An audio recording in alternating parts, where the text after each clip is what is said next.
Welcome to Chesapeake Family Life. I'm Janet Jefferson. I host the podcast Third Floor Views, which is our Chesapeake Family podcast. We discuss health, education, and all things kids and family. We are today continuing with our live interview series, which covers the ups and downs of pandemic parenting. Today, we're talking about how some Maryland private schools are adapting to COVID-19 by bringing the classroom online. We will discuss how online education has changed this school year, what is working, what isn't, what success looks like, and what schools and teachers are expecting from families. This is an opportunity to learn from these schools and see what we as parents, educators, and administrators can incorporate into our own experience.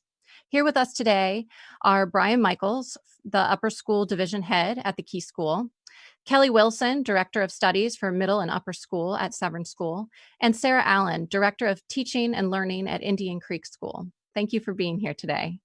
To our viewers, feel free to submit any questions or comments you have in the comments section, and we'll try to get to as many as we can. Let's jump right in. I want to start with what is working for everyone. So specifically, how are you measuring your success? And then also, how are you measuring your students' success? So Brian, let's start with you. Sure. First of all, thank you so much for having me. It's great to get together. Boy, it's been a lot, right? We're 7 weeks in, I believe. This is the end of our 7th week. And we've been spending a lot of time trying to figure out how to see how we're doing and how our students, faculty, and families are doing. I think the main thing we're doing in terms of measuring success is around gauging mental health. How are our students feeling? How are they adjusting to this new norm? How are our faculty doing with the really intense professional and personal challenges that this brings? So I think gauging mental health, I think shifting to a model of assessing students in a formative way around their process, not necessarily around the outcome. We launched, like many other schools, a rather significant parent survey, which allowed us to get a number of good pieces of feedback and kind of look at it thematically in terms of how we can evolve and iteratively change the program as we go. And I guess just supporting students and getting to the phase where we can really be there for them in addition to just thinking about the curriculum and the distance learning program. So I guess those are a couple initial thoughts. Yeah, definitely. How about you, Sarah? What's going on in terms of your successes? Thank you for having me. So we were in a really fortunate position. In 2014, we launched an enrichment blended program called Blink. And so this really allowed us to know what works well in an online environment, where are those opportunities to provide the offline learning, how can we still incorporate hands-on learning. So we brought all of those lessons into our planning for virtual school. We really took those fundamentals of our mission and made sure that they were represented in our virtual program. So student-centered academics, community and relationship building, and making sure we were providing our students with personalized learning experiences. We've also worked really hard to find a balance between asynchronous, which is the learning at your own pace, and the synchronous learning, which is live learning with a teacher. We wanted to make sure that our kids had enough stamina to make it through the virtual school day and not tiring them out with too much synchronous, but really allowing them those opportunities to work at their own pace. We've also really tried to find opportunities for student voice and choice so that they felt that our students feel empowered and a part of that learning process, and that they have some control in the situation. We've also worked really hard to make sure our kids feel connected to each other and to their teachers. So we've started using our synchronous time less for kind of the academic instruction, but more for that time for students just to be connected and be together and to have those really rich discussions that happen during our face-to-face learning. In our younger grades, we've really looked for opportunities for small group learning. And so in our younger grades, we've started doing small group reading instruction because that's such a hallmark of the primary experience of being able to be at the reading table and go through those guided reading experiences. We've also looked for opportunities to have really consistent office hours for our students, especially in our upper grades, so they every single day they know at first period and sixth period, they can have that one-on-one time or small group time with their teacher. In terms of measuring our success, we really look at it from multiple lenses. So we always start with our students. How are they doing? How are they feeling? Are they engaged in their coursework? Are they feeling stressed by their coursework? Where are they finding success and where are they finding obstacles? So we've surveyed our students, we've had one-on-one conversations and advisory with our students, and we've just really tried to listen to their pulse and how they're feeling so that we can make the absolute best decisions for them. We also look to our tremendous faculty and staff. Where are they finding success? What tools are working? What strategies are working? Where are they seeing those light bulb moments that we all love as educators? And then, of course, turning to our families. Where are they finding success with virtual school? Where are they running into obstacles? And so we've used surveys, conversations, and we're really excited.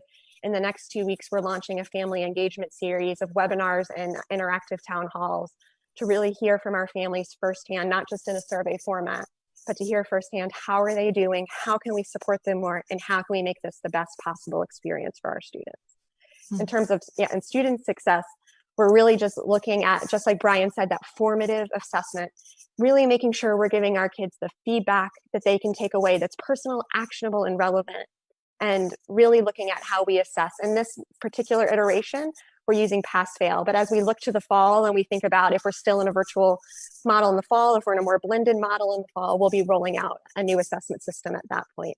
But just really being nimble and flexible and just keeping our students and families and teachers at the heart of everything we do.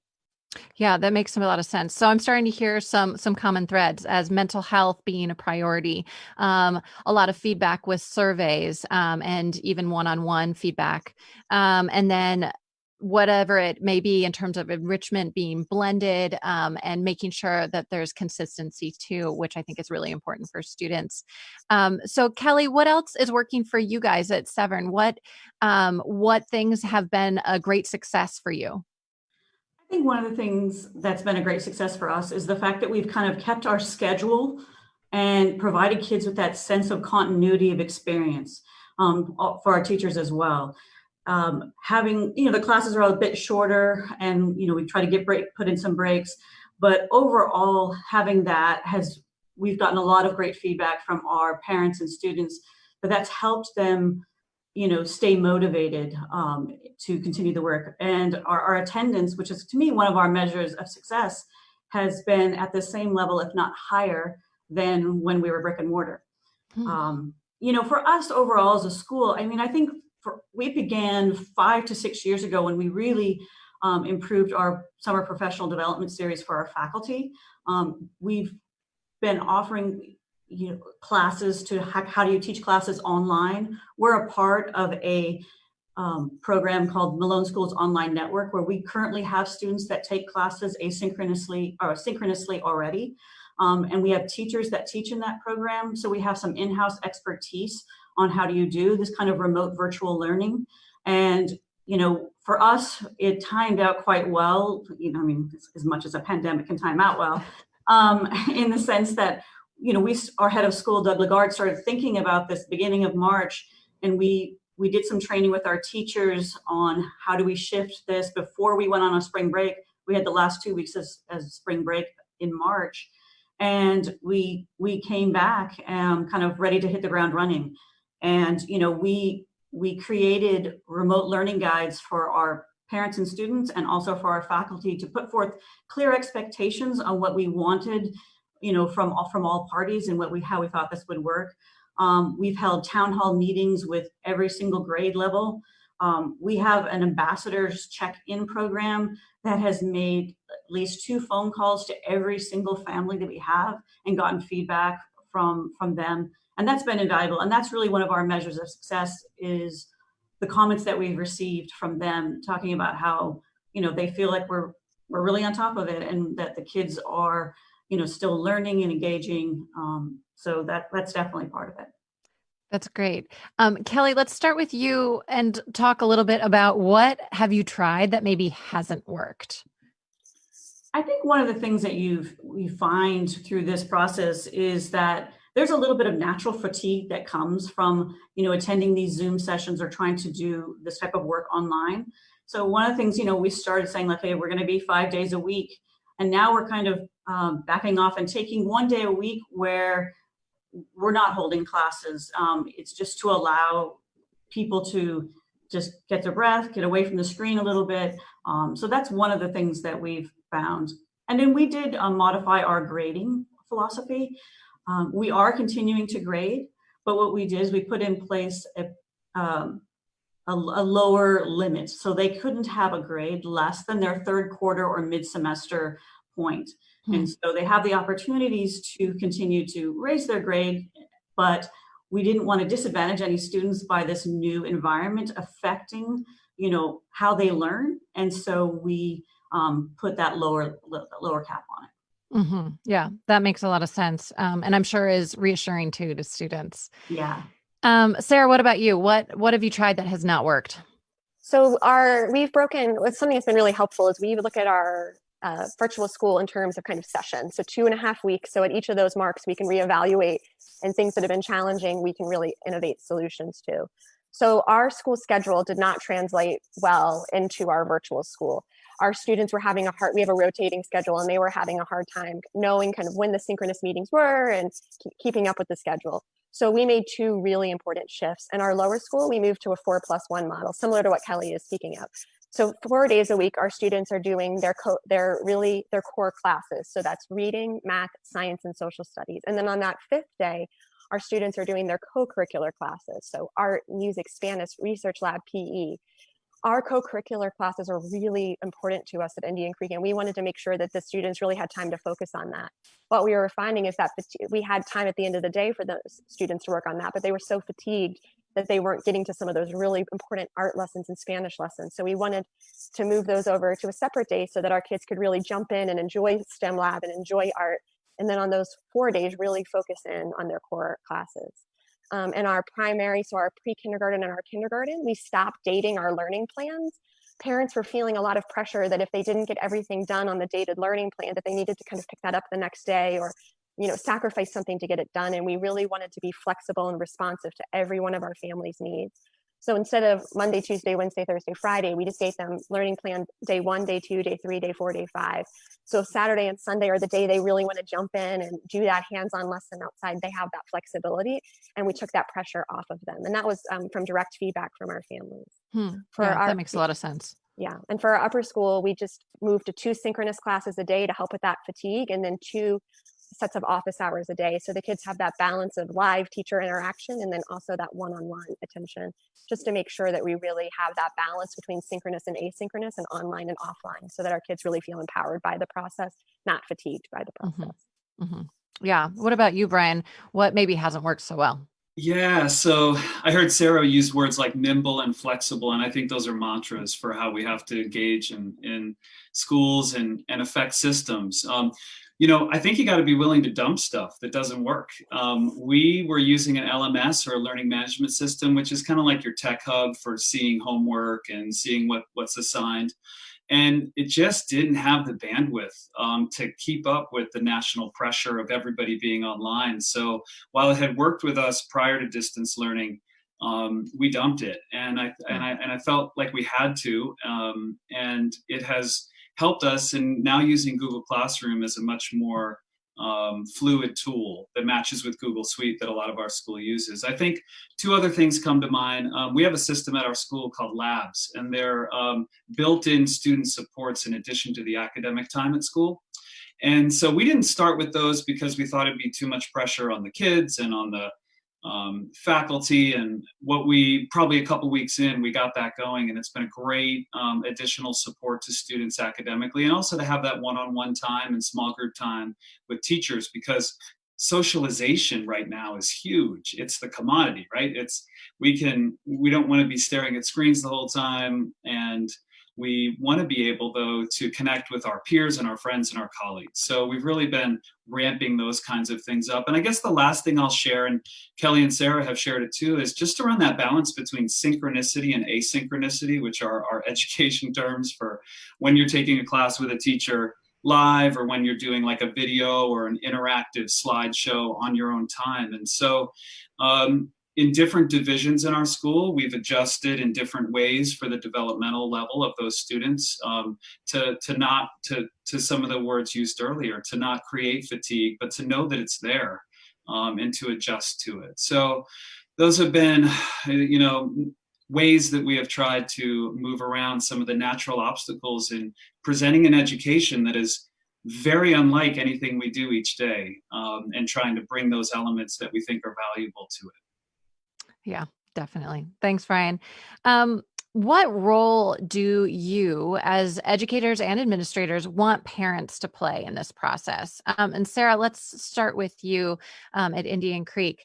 I think parents right now, some parents are feeling so frustrated and overwhelmed about not only trying to juggle home life and their own job, but also just the stress of the world right now. So what is sort of your expectation, ideally, for parents to play, or maybe any tips that you would have, say, like, don't worry about this, it's not worth it? Absolutely.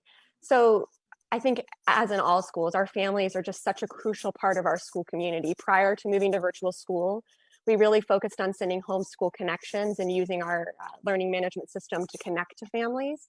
And so I think our families were kind of used to that homeschool connection model.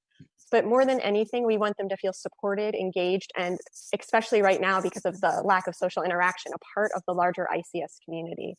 So when we planned our virtual school out, we wanted to be just really knowledgeable of what every type of situation a family could be in. So we really wanted to make sure our program was flexible, fair, and manageable.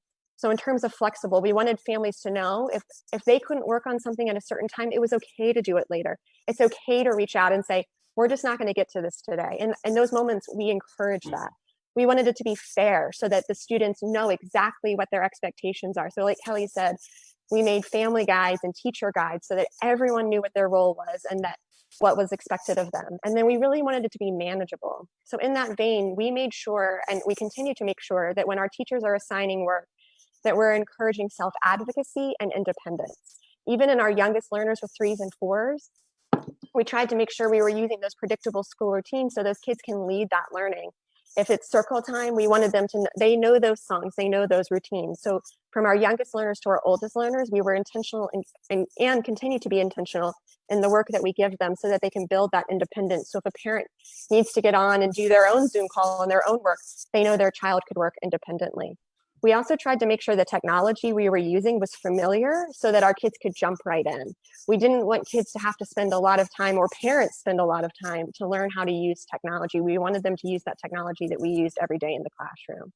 We also created a new student life team that has created fun engagement events for families. So families that are looking for that connection, we've done a Creek time capsule where kids have made individual kind of time capsules of this time. Spirit Days this week was the Creek Dance Challenge.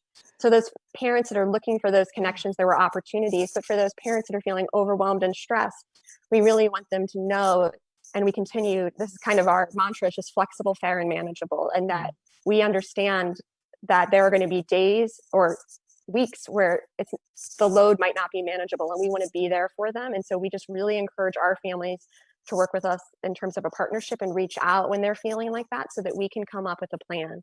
In our 5th and 6th grade, some of our kids were and families were feeling overwhelmed. So we paired individual kids up with individual teachers, and they check on them every day. They call them on Teams every morning, set that learning plan out so that those families can get that support to build those independence and self-advocacy skills. Yeah, that makes a lot of sense. Kelly, how about you? What would you like to see parents doing? I think it really depends upon the grade level. That we are a pre-K through 12 school, and it definitely varies by division. For our lower ones from pre-K through 5th grade, we understand, and we are also very flexible in allowing them to watch the recordings of the classes later in the day, do the activities when it makes sense for them, because obviously those parents have to be a lot more hands-on than in the upper middle school and upper levels. I think that, again, even for middle school, it becomes a little bit of, we do need you a little bit to be kind of, say, a proctor here every once in a while, just to make sure your kid's staying on task, versus when they're in the upper school and the kids start to be more independent. It's kind of a little bit more like school as usual. It's like, are you checking our LMS system, to make sure that they're keeping up with things, looking at the communications. We have our own tile where it's all updates about this, remote learning and coronavirus updates.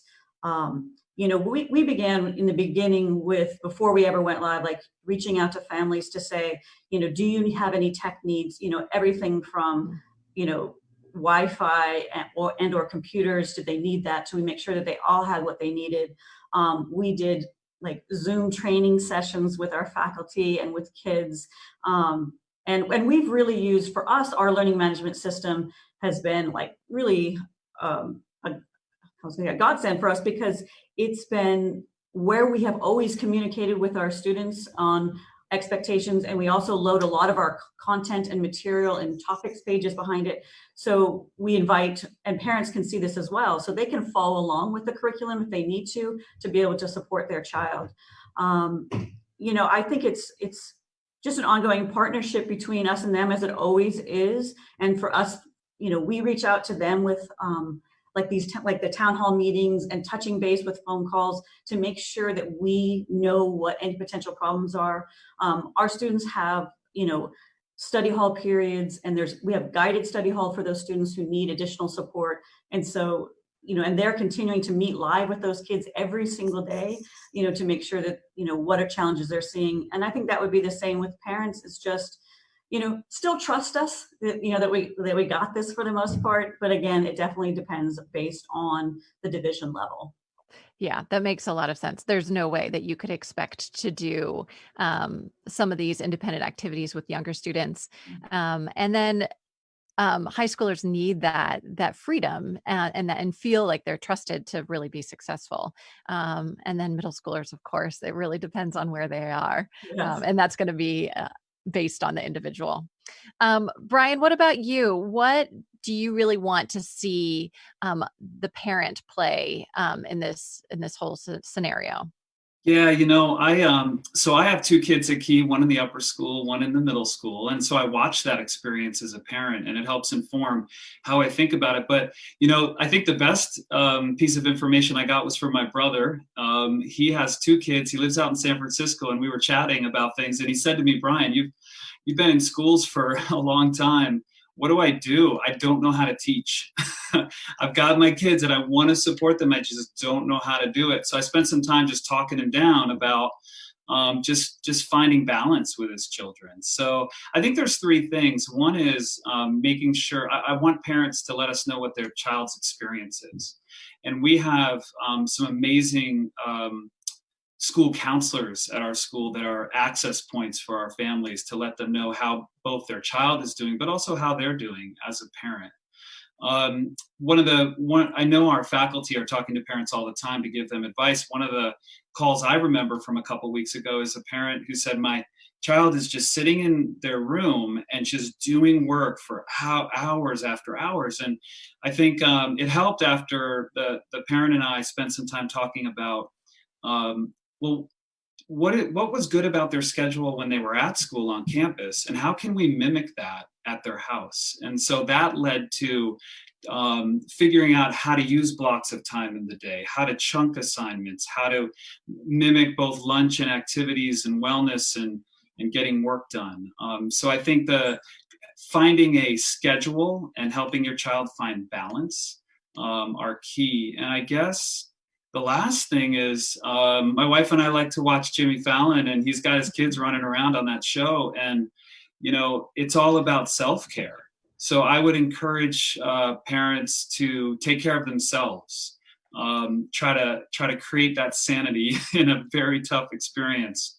And I think that is probably one of the best ways that they can help their children, is by finding that opportunity for self-care for them. Yeah, that's so true. Sanity seems to be hard to find these days. Right? One of our viewers asked, what about teachers? How are teachers managing all of this? So thinking about your coworkers or people that are working for you, and your faculty, your staff that are actually making this happen on a daily basis. How are they doing? And what sort of tools and techniques are they using to manage this? Kelly, can we start with you? Sure. So I think one of the things we do, as administration, is make sure that we're reaching out to them and touching base with them and making sure that they're okay and what they need. But part of it, like when we create the guidelines, we stress with them that you didn't need to do every class synchronously. And it's also okay to let go of a little content at this time of year, that we're probably, even though our kids are continuing to learn, think about, what's most critical, and it's okay. It's going to be a little bit slower in this pace, and different ways. But, overall, I think the teachers appreciate what we call our snow days, our days off, just as much as the kids do. And we really encourage them to use them as snow days as much as they can, and to take time out to go outside. And then our counseling staff also is really great, and reaching out to them and offering, like, hey, if you're having a moment, we're here for you as well. So we have counselors in all 3 divisions that are helping them. Yeah, that makes a lot of sense. Those counselors, I'm sure, are very busy right now. Brian, what do you think about your teachers? How are they managing this situation? I don't know. The word that comes to mind is it's impressive what they've done.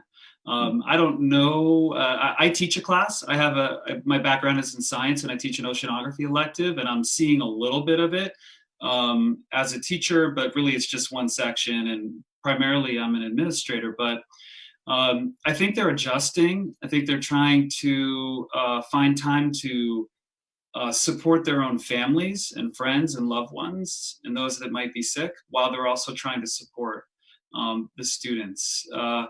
I think they're thinking a lot about volume and pace. Those are words we use a lot. Hey, and there's my dog, and the doorbell just rang. But so they're thinking a lot about volume and pace. We talk about that quite a bit.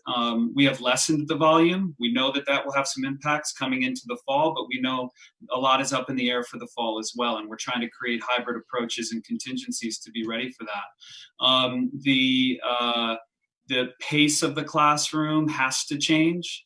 And so we're pulling back on the time with the students and letting them have some more asynchronous time. I don't know how those who have young kids and teach do this. Mine are 14 and 12, and I feel like I'm stretched even with that. So we do spend a lot of time. I try to help those teachers, hear them out, and how I can help them adjust their schedules and plans. But it is a huge task. And more than anything, I hear our our head of school thank them for that. And I try to do the same, because it is unfathomable what they're trying to do. Yeah, I can definitely understand, especially with small children myself. It's been an interesting balancing act. Yeah.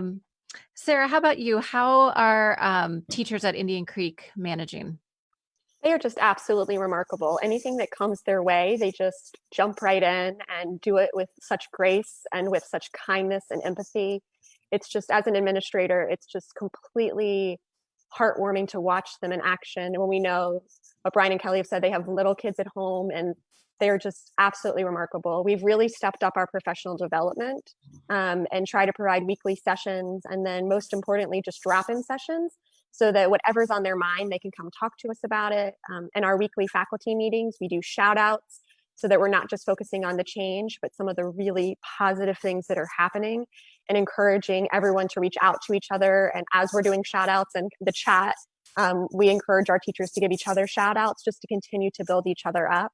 But we're really looking in the best way to support them. And so we've even added things in. We have Monday morning coffees where we just talk about movies and TV and books, just so they can kind of feel that wonderful feel that they feel in the teacher's lounge when they kind of just get to be with their colleagues. So really balancing, just nurturing their souls, and then encouraging them as they take on this tremendous work and just make us so incredibly proud, doing the wonderful work they do every day. Yeah, it's a lot. My heart goes out to all the teachers right now. My last question is a little bit of an existential one. And the big question is this an acceptable alternative? Granted, we're in a pandemic right now, so we're making the best of a challenging situation. But is there a silver lining to this? Is this something that you're going to carry on in the future, even once we're out of the pandemic? Um, and is this something that you're fairly happy with in terms of like, well, yes, we're in this challenging time right now, but it's going pretty well. So what do you see the future of your school's education looking like? And I know many of you have sort of hinted at some hybrid opportunities either coming up or in the past or in the future. So just what do you think, where are you going in terms of education? And let's see, let's start with you, Sarah. Awesome. So we have long believed in this blended model because what we see when kids are getting to work at their own pace and then getting to check in with their teacher, that they're developing these lifelong transferable skills, self-advocacy, leadership, independence. And those qualities and traits are just so important as they move into higher ed or wherever their path may lead them. So we are so excited that this summer, we really want to offer a continuity of learning for our students and for students in the community. So we have launched a new summer term that's balancing kind of 3 different approaches to learning. So there are enrichment classes that are just for the joy of learning. We have many movie makers, writing your college essay, all kinds of classes that are enrichment.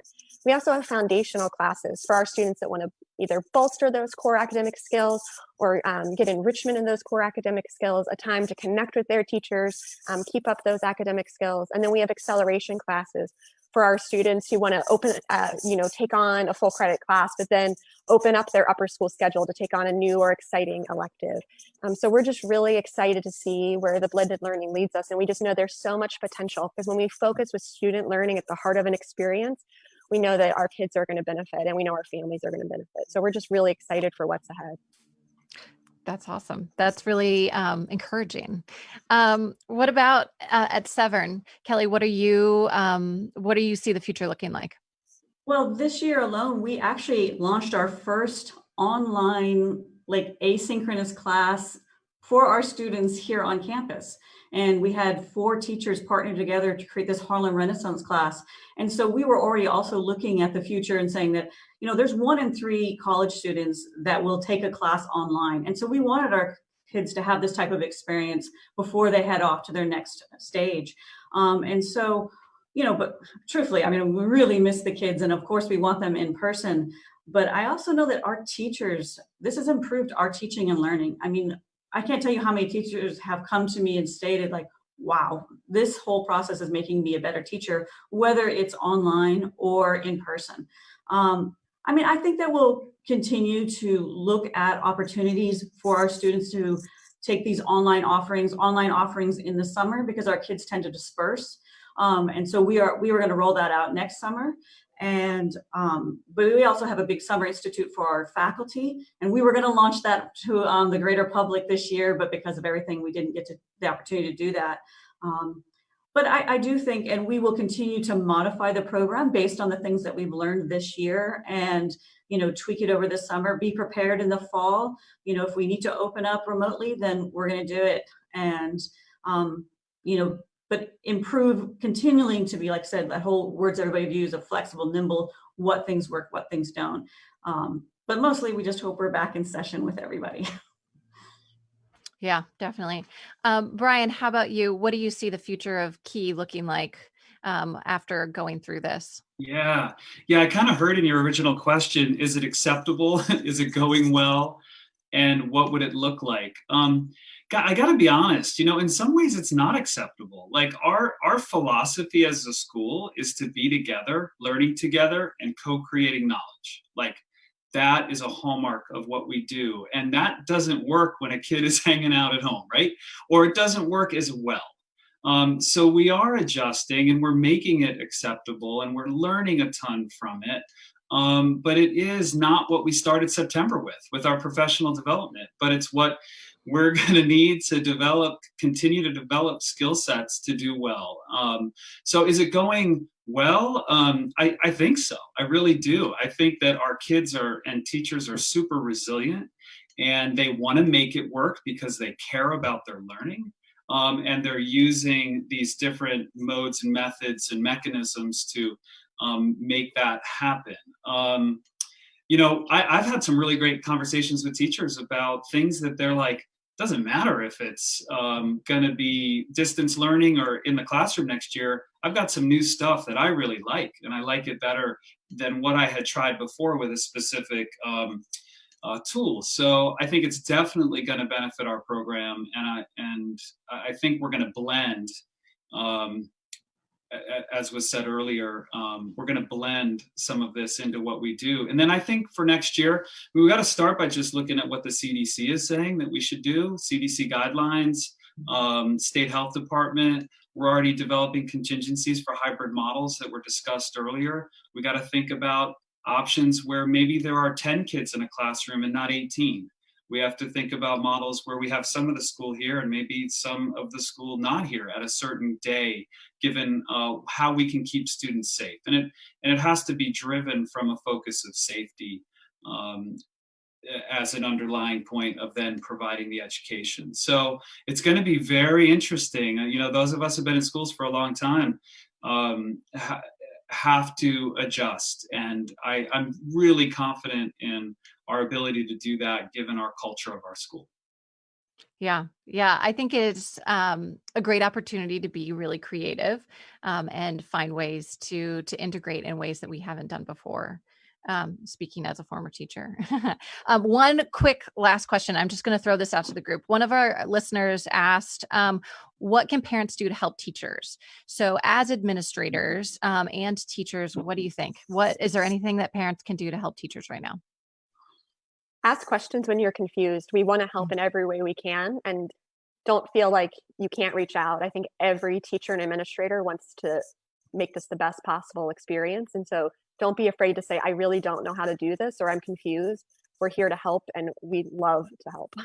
Yeah, that's great. That's helpful. Any other thoughts? Yeah, I would echo it. I'd also like make your kid go outside sometimes and play. Totally.